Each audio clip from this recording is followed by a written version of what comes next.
ओम श्री सांब शिवाय नमः। श्री शिव महापुराण प्रथम खंड पूर्वार्ध सचित्र मूल संस्कृत श्लोक हिंदी व्याख्या सहित। नमस्कार, मैं रॉकी हिंदुस्तानी तेजपुर असम से। पिछले 4 महीनों से मैं शिव पुराण की पाठ कर रहा हूँ। इतना समय इसलिए लग रहा है कि जब मैं अपने घर के मंदिर में सुबह सुबह पूजा करता हूँ तो हर दिन एक ही अध्याय का पाठ करता हूँ। तो चलिए, आज हम श्री शिव महापुराण के अंतर्गत जो द्वितीय रुद्र संहिता है उसका जो तृतीय खंड है पार्वती खंड, उसका आज मैं 48वें अध्याय का पाठ करने जा रहा हूं। ध्यानपूर्वक सुने, भूल त्रुटि होने से क्षमा करें। अथाष्टो चौत्वारिंशोऽध्याय। शिव पार्वती के विवाह का प्रारंभ। हिमालय द्वारा शिव के गोत्र के विषय में प्रश्न होने पर नारद जी के द्वारा उत्तर के रूप में शिव महात्मा प्रतिपादित करना। हर्षयुक्त हिमालय द्वारा कन्यादान कर विविध उपहार प्रदान करना। ब्रह्मा जी कहते हैं, इसी समय वहां गर्गाचार्य से प्रेरित हो मेना सहित हिमवान कन्यादान करने हेतु उद्यत हुए। उस समय वस्त्र तथा आभूषणों से शोभित महाभागा मेना सोने का कलश लेकर पति हिमवान के दाहिने भाग में बैठ गई। तत्पश्चात पुरोहित के सहित हिमालय ने प्रसन्न होकर पाद्य आदि से और वस्त्र चंदन तथा आभूषण से उन वर का वरण किया। इसके बाद हिमालय ने ब्राह्मणों से कहा, अब कन्यादान का ये समय उपस्थित हो गया है, अतः आप लोग संकल्प के लिए तिथि आदि का उच्चारण कीजिए। उनके ये कहने पर काल के ज्ञाता श्रेष्ठ ब्राह्मण निश्चिंत होकर प्रेम पूर्वक तिथि आदि का उच्चारण करने लगे। तब सृष्टिकर्ता परमेश्वर शंभु के द्वारा हृदय से प्रेरित हुए हिमालय ने हंसते हुए प्रसन्नता के साथ शिवजी से कहा, हे शंभो, अब आप अपने गोत्र, प्रवर, कुल, नाम, वेद तथा शाखा को कहिए, विलंब मत कीजिए। ब्रह्मा जी कहते हैं, उन हिमालय की ये बात सुनकर भगवान शंकर प्रसन्न होते हुए भी उदास हो गए और शोक के योग्य ना होते हुए भी शोक युक्त हो गए। उस समय श्रेष्ठ देवताओं, मुनियों, गंधर्वों, यक्षों तथा सिद्धों ने जब शंकर को निरुत्तर मुख देखा तब हे नारद, आपने सुंदर हास्य किया। हे नारद, उस समय ब्रह्मवेत्ता तथा शिवजी में आसक्त चित्त वाले आपने शिवजी के द्वारा मन से प्रेरित होकर वीणा बजाई। उस समय पर्वतराज विष्णु, मैंने, देवताओं में तथा सभी मुनियों ने आप बुद्धिमान को ऐसा करने से हठ पूर्वक रोका। किंतु जब शिवजी की इच्छा से आप नहीं माने तब पुनः हिमालय ने आपसे कहा, इस समय आप बीना मत बजाइए। हे बुद्धिमान, हे देवर्षि, जब उन्होंने हठ पूर्वक आपको मना किया तब आप महेश्वर का स्मरण करके हिमालय से कहने लगे। नारद जी बोले, हे पर्वतराज, आप मूर्खता से युक्त है, अतः कुछ भी नहीं जानते। महेश्वर के विषय में कथनीय बातों से आप सर्वथा अनभिज्ञ है। आपने इस समय जो इन साक्षात महेश्वर से गोत्र बताने के लिए कहा है, ये वचन असत्य हास्यपद है। हे पर्वत, ब्रह्मा, विष्णु आदि भी इनका गोत्र कुल नाम नहीं जानते, दूसरे की क्या बात कही जाए। हे शैल, जिनके एक दिन में करोड़ों ब्रह्मालय को प्राप्त हो जाता है, उन शंकर का दर्शन आपने आज काली के तप के प्रभाव से ही किया है। ये प्रकृति से परे पर ब्रह्म अरूप, निर्गुण, निराकार, निर्विकार, मायाधीश तथा परात्पर है। हे स्वतंत्र भक्त वत्सल और गोत्र, कुल तथा नाम से सर्वथा रहित है। ये अपनी इच्छा से ही सगुण सुंदर शरीर वाले तथा अनेक नाम वाले हो जाते हैं। ये गोत्रहीन होते हुए भी श्रेष्ठ गोत्र वाले हैं, कुलहीन होते हुए भी उत्तम कुल वाले हैं और आज पार्वती के तप से आपके जमाता हुए हैं, इसमें संदेह नहीं है। उन लीला विहारी ने चराचर सहित जगत को मोहित कर रखा है। हे गिरिसत्वम, कोई महान ज्ञानी भी इन्हें नहीं जानता। ब्रह्मा जी भी लिंग की आकृति वाले महेश के मस्तक को नहीं देख सके। विष्णु भी पाताल तक जाकर इन्हें नहीं प्राप्त कर पाए और आश्चर्यचकित हो गए। हे गिरिश्रेष्ठ, अधिक कहने से क्या लाभ, शिवजी की माया बड़ी दुस्तर है। त्रैलोक्य और विष्णु, ब्रह्मा आदि भी उसी माया के अधीन है।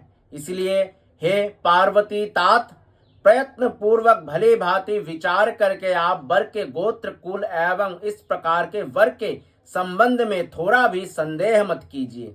ब्रह्मा जी बोले, हे मुने, ऐसा कहकर ज्ञानी तथा शिव की इच्छा से कार्य करने वाले आप पर्वतराज को अपनी वाणी से हर्षित करते हुए पुनः उनसे कहने लगे। नारद जी बोले, हे तात, हे महाशैल, हे शिवाजनक, आप मेरी बात सुनिए तथा उसे सुनकर शंकर जी को अपनी कन्या प्रदान कीजिए। अपनी लीला से अनेक रूप धारण करने वाले सगुण महेश का गोत्र तथा कुल केवल नाद ही जानिए। शिव नादमय है और नाद ही शिवमय है, यही सत्य है। शिव तथा नाद, इन दोनों में भेद नहीं है। सृष्टि के आरंभ में लीला से सगुण रूप धारण करने वाले शिव के द्वारा सर्वप्रथम नाद की उत्पत्ति होने के कारण वो सर्वश्रेष्ठ है। इसीलिए हे हिमालय, अपने मन में सर्वेश्वर शिव से प्रेरित होकर मैंने आज बीना बजाई है। ब्रह्मा जी बोले, हे मुने, गिरीश्वर हिमालय आपका ये वचन सुनकर संतुष्ट हो गए और उनके मन का विस्मय जाता रहा। तब विष्णु आदि वे देवता एवं मुनि विस्मय रहित हो साधु साधु ऐसा कहने लगे। सभी विद्वान लोक महेश्वर के गांभीर्य को जानकर विस्मित होकर परम आनंद में निमग्न हो परस्पर कहने लगे, जिनकी आज्ञा से ये विशाल जगत उत्पन्न हुआ है और जो पर से भी परे निज बोध स्वरूप है, स्वतंत्र गति वाले एवं उत्कृष्ट भाव से जानने योग्य है, उन त्रिलोकपति शिव को आज हम लोगों ने भली भांति देखा। तदंतर वे सुमेरु आदि सभी श्रेष्ठ पर्वत संदेह रहित होकर एक साथ पर्वतराज हिमालय से कहने लगे। पर्वत बोले, हे शैलराज, अब आप कन्यादान करने के लिए समुद्यत हो जाइए। विवाद से क्या लाभ, ऐसा करने से निश्चय ही आपके कार्य में बाधा होगी। हम लोग सत्य कहते हैं, अब आपको विचार नहीं करना चाहिए, अतः आप शिव को कन्या प्रदान कीजिए। ब्रह्मा जी बोले, उन सुहृदों की ये बात सुनकर विधि से प्रेरित होकर हिमालय ने शिव को अपनी कन्या का दान कर दिया। उन्होंने कहा, हे परमेश्वर, मैं अपनी कन्या आपको दे रहा हूँ। हे सकलेश्वर, आप भार्या के रूप में इसे ग्रहण कीजिए और प्रसन्न होइए। इस प्रकार तीनों लोकों को उत्पन्न करने वाली अपनी कन्या पार्वती को हिमालय ने इस मंत्र से उन महान शिव को अर्पण कर दिया। इस प्रकार पार्वती का हाथ शिवजी के हाथ में रखकर वे हिमालय मन में बहुत प्रसन्न हुए, मानो उन्होंने इच्छा रूपी महासागर को पार कर लिया हो। पर्वत पर शयन करने वाले परमेश्वर ने प्रसन्न होकर अपने हाथ से वेद मंत्र के द्वारा पार्वती का कर कमल ग्रहण किया। हेमो ने लौकिक गति प्रदर्शित करते हुए पृथ्वी का स्पर्श कर महादेव ने भी कोदात इस काम संबंधी मंत्र का प्रेम पूर्वक पाठ किया। उस समय सर्वत्र आनंददायक महान उत्सव होने लगा और स्वर्ग, भूमि तथा अंतरिक्ष में तीव्र जय ध्वनि होने लगी। सभी लोगों ने अत्यंत प्रसन्न होकर साधु शब्द तथा नमः शब्द का उच्चारण किया। गंधवर्गन प्रीति पूर्वक गान करने लगे तथा अप्सराएं नाचने लगी। हिमालय के नगर के लोग भी अपने मन में परम आनंद का अनुभव करने लगे। उस समय महान उत्सव के साथ परम मंगल मनाया जाने लगा।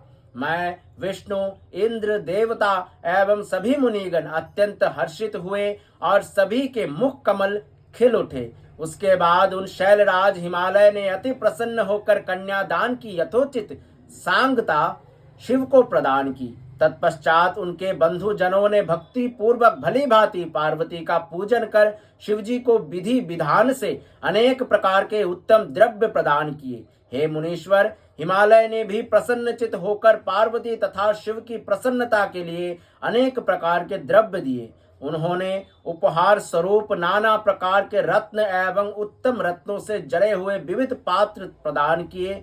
हेमु ने उन्होंने 1,00,000 सुसज्जित गाय, सजे सजाए 100 घोड़े, नाना रत्नों से विभूषित 1,00,000 अनुरागिनी दासियां दी और 1 करोड़ हाथी तथा सुवर्ण जटित एवं उत्तम रत्नों से निर्मित रथ प्रदान किए। इस प्रकार परमेश्वर शिव को विधि पूर्वक अपनी पुत्री शिवा गिरिजा को प्रदान करके हिमालय कृतार्थ हो गए।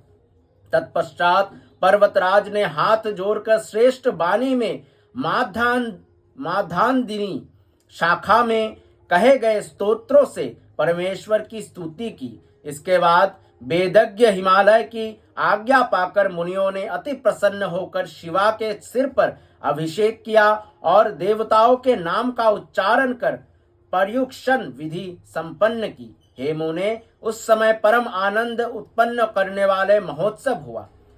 इसी प्रकार श्री शिव महापुराण के अंतर्गत द्वितीय रुद्र संहिता के तृतीय पार्वती खंड में कन्यादान वर्णन नामक 48वां अध्याय पूर्ण हुआ। धन्यवाद। आने वाले अध्याय अथेकोनोपचारिंशोध्याय में हम अग्नि परिक्रमा करते समय पार्वती के पद नख को देखकर ब्रह्मा का मोहग्रस्त होना, बाल खिल्यों की उत्पत्ति, शिव का कुपित होना, देवताओं द्वारा शिव स्तुति। तो आने वाले अध्याय में हम जानेंगे कैसे अग्नि परिक्रमा के समय माता पार्वती के पद नख को देखकर ब्रह्मा जी का फिर से मोहित हो जाना और शिव जी का कुपित होना। तब तक के लिए धन्यवाद। बने रहिए मेरे साथ आने वाले अध्याय के बारे में जानने के लिए।